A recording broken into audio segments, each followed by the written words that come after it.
नमस्कार, जय श्री कृष्णा साथियों। एस्ट्रो वॉइसेस में आप सभी का बहुत बहुत स्वागत है। साथियों, आज बात करेंगे शनि ग्रह पर। शनि ग्रह जो कि हमारे प्लैनेटरी सिस्टम में सबसे दूरस्थ है, सबसे ज़्यादा दूर है, इसलिए शनि ग्रह आपकी कुंडली में एक भाव में सर्वाधिक समय तक रहता भी है। लगभग 2.5 वर्ष एक भाव में शनि ग्रह रहता है। साथियों, अगर आपकी कुंडली में शनि की स्थिति ठीक है तो शनि आपको इस जीवन के बहुत सारे कार्यों में नंबर 1 बना देता है। शनि नौकरी का बहुत अच्छा कारक होता है, अर्थात जिसकी कुंडली में शनि बहुत अच्छा होता है ऐसा व्यक्ति नौकरी के क्षेत्र में बहुत अच्छे कार्य करता है, बहुत आसानी से नौकरी प्राप्त कर लेता है।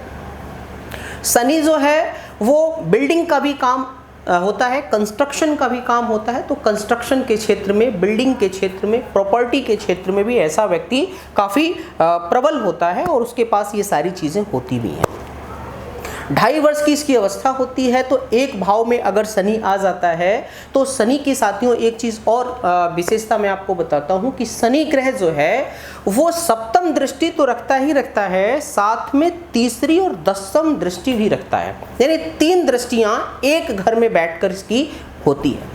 और अगर खराब शनि है तो इसकी दृष्टि बहुत खराब होती है। यानी अगर खराब शनि की दृष्टि दूसरे भाव में पड़ जाए तो समझ लो परिवार बिगड़ जाता है, धन की स्थिति बिगड़ जाती है। तो जिस भाव पर भी शनि की दृष्टि पड़ेगी, खराब शनि की, खराब शनि से मेरा मतलब है पीड़ित हो या कुंडली में कहीं न कहीं खराब भाव का रिप्रेजेंट हो, बहुत ही खराब नक्षत्र में बैठा हुआ हो, तो कहीं न कहीं शनि आपको पीड़ा दे देगा। लेकिन शनि जिस भाव में बैठता है उस भाव को मजबूत कर देता है। सपोज दैट आपका शनि जो है अगर अष्टम भाव में बैठ जाए तो अष्टम भाव के रिजल्ट को मजबूती प्रदान कर देगा। और अष्टम भाव किसका होता है? अष्टम भाव होता है लॉटरी का। अष्टम भाव किसका होता है? जमीन के अंदर गड़ी हुई वस्तुओं का। तो अचानक इस प्रकार के धन योग हो सकते हैं। अष्टम भाव आपके ससुराल का भी होता है। तो ऐसे जातकों का जिनका शनि अष्टम में बैठा हुआ हो, ऐसे व्यक्तियों को डॉरी यानी दहेज बहुत अच्छा मिल सकता है।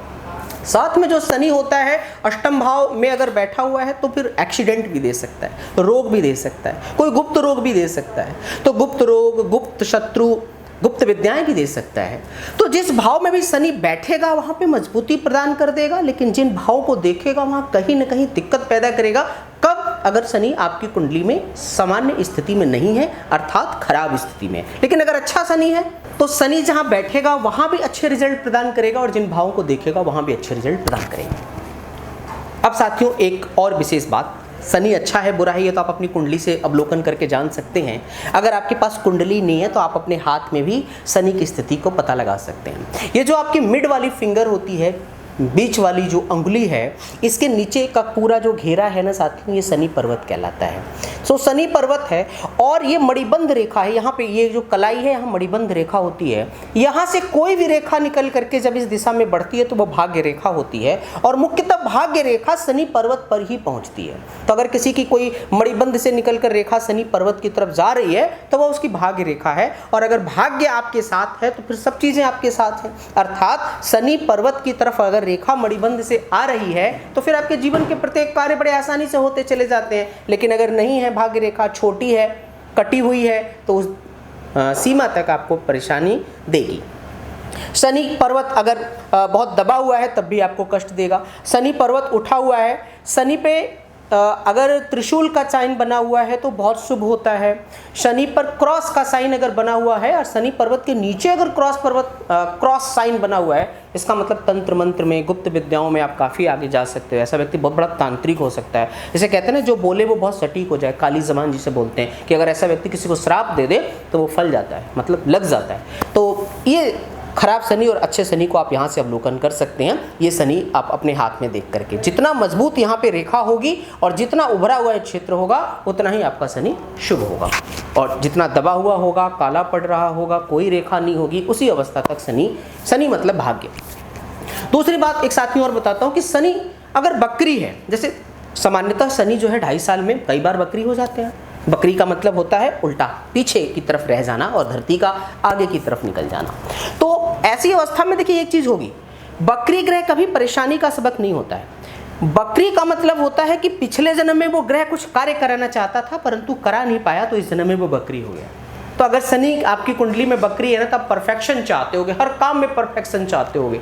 ऐसा व्यक्ति जिसका शनि बकरी हो कुंडली में, वो व्यक्ति हमेशा परफेक्शन ढूंढता है और कई सारे काम ले लेता है। जैसे अगर आपको कोई झाड़ू लगाने वाला भी आपके कमरे में मिल जाए, आपके कमरे में कोई सफाई कर रहा है, तो आपको पसंद नहीं आएगा। आप उसका काम अपने हाथ में लेकर कहोगे कि भैया मैं ही सफाई कर लेता हूँ, देखो ऐसे ऐसे होता है। तो ऐसा व्यक्ति एक नजरिए से तो बहुत अच्छा होता है। रेट्रो शनि वाला व्यक्ति अपनी जिंदगी में परफेक्शन की तरफ बढ़ता है, लेकिन बहुत सारे कामों को, अपने फालतू के बहुत सारे काम, दूसरों का भी काम अपने हाथ में ले लेता है परफेक्शन के चक्कर में और पीड़ा उठाता है। ये शनि की स्थिति थी साथियों। शुभ शनि बहुत जिंदगी में आपको तरक्की देगा और खराब शनि निश्चित ही जिंदगी में आपको बहुत पीछे ढकेल देगा।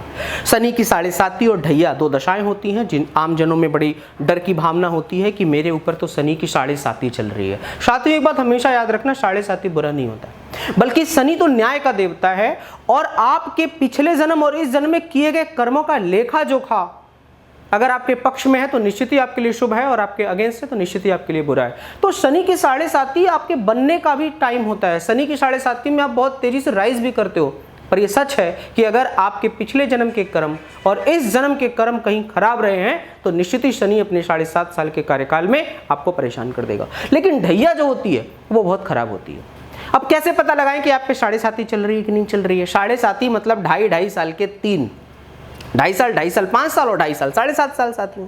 तो जब आपकी कुंडली के 12वें भाव में शनि आता है तो आप पे 7.5 चालू हो जाती है।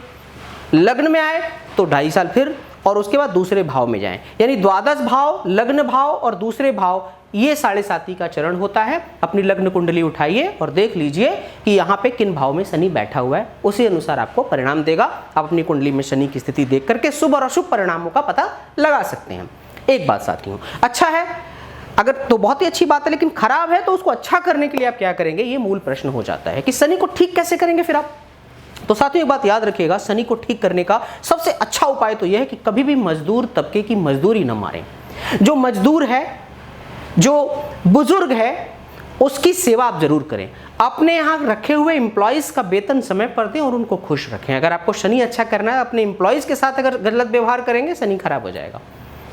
अगर आप किसी बुजुर्ग के साथ गलत व्यवहार करेंगे शनि खराब हो जाएगा। इसलिए अगर शनि आपकी कुंडली में खराब है तो बुजुर्गों की सेवा करें, बुजुर्गों को गिफ्ट दें। जरूरतमंद बुजुर्गों को शनिवार के दिन जरूर कुछ न कुछ गिफ्ट करें। काला जूता गिफ्ट करें, काले कपड़े गिफ्ट करें, या और भी कुछ गिफ्ट कर सकते हैं। और साथ में मजदूर तबके को जरूर कुछ न कुछ प्रसन्न करने के लिए कार्य करते रहें। इससे शनि आपका अच्छा होगा। अगर श्रवण नक्षत्र में आपका जन्म है तो सुबह सुबह पीपल के पेड़ में आप सिर्फ शनिवार को जल दें, अन्य दिन नहीं। शनिवार को निश्चित ही पीपल के पेड़ में जल दें और सुबह ही दिया जलाएं। शाम को दिया जलाने की आवश्यकता नहीं है। परंतु श्रवण नक्षत्र के अलावा अगर आपका जन्म किसी नक्षत्र में हुआ है तो वो जातक जो है वो संध्या पहर यानी सूर्यास्त के बाद शनि मंदिर में जाकर के पीपल के पेड़ के सामने दिया जला सकते हैं। वो भी उनका एक अच्छा उपाय होगा। ठीक है साथियों, तो आशा और उम्मीद करता हूं कि आप इस जानकारी से लाभान्वित हुए होंगे और अपने जीवन में ढेर सारी समृद्धि और खुशियां प्राप्त करेंगे। ऐसी मेरी शुभकामना आपके साथ है। इसी के साथ जय श्री कृष्ण, नमस्कार साथियों।